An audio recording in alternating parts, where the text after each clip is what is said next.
Now, the Atlantic economy is a term that some historians have given to the economy of the 18th century.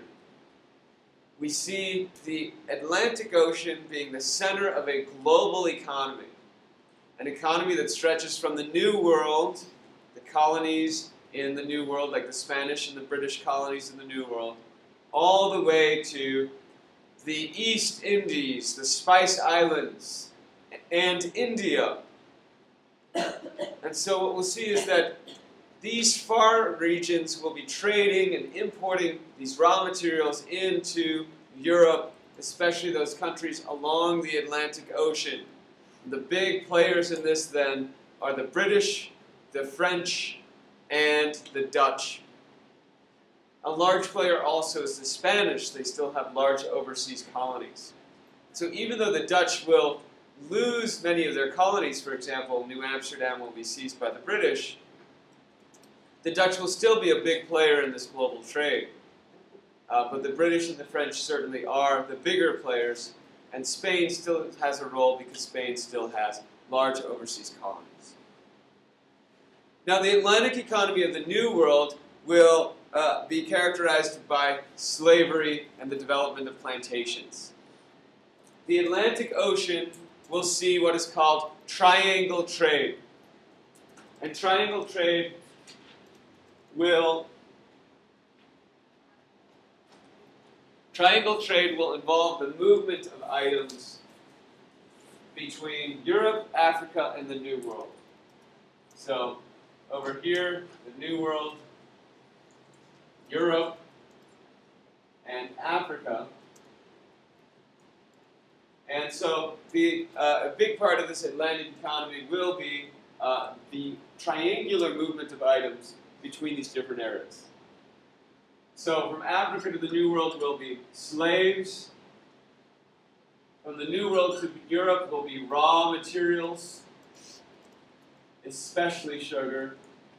And from Europe to Africa, as well as other areas in Europe, within Europe they're selling these things as well, will be the finished goods. Finished products or finished goods. So the slaves from Africa will be sold in the New World. Those slaves will be used to produce raw materials like sugar on plantations. Those raw materials will be brought to Europe, turned into finished products there. Those finished products will be sold within Europe. Those finished products will be sold elsewhere. And those finished products will be sold in Africa also in exchange for slaves. And the continuation of this process. Now, even though there are people from all three continents participating in this triangular trade, it will be European merchants that will dominate it. It will be European merchants that will be involved in actually moving these things around.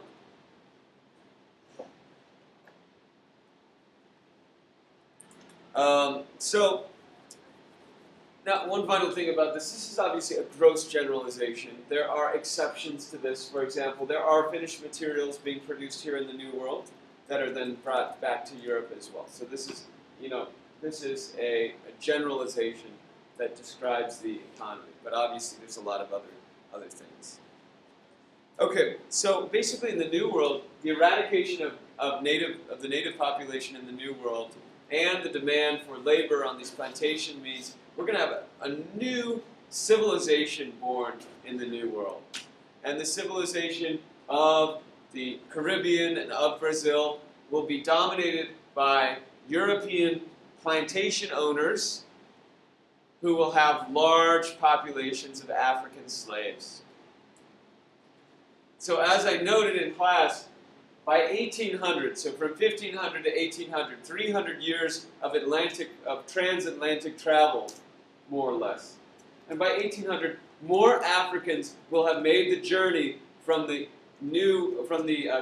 Eastern Hemisphere to the Western Hemisphere than we'll have Europeans. Okay, so many Europeans are coming over, but many Africans are enslaved and brought over.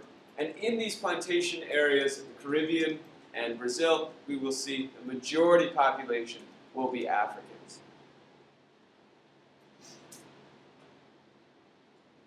And so West Indies will be producing sugar and will be a source of great wealth for the plantation owners and great wealth for the countries that own those colonies. France, for example, will control Haiti. What is this? The island of the colony of Saint Dominique, which is modern-day Haiti. Other areas in the Caribbean too will be great sources of wealth. And trade with India will increase also during this time. India will also be a source of raw materials and a market for goods.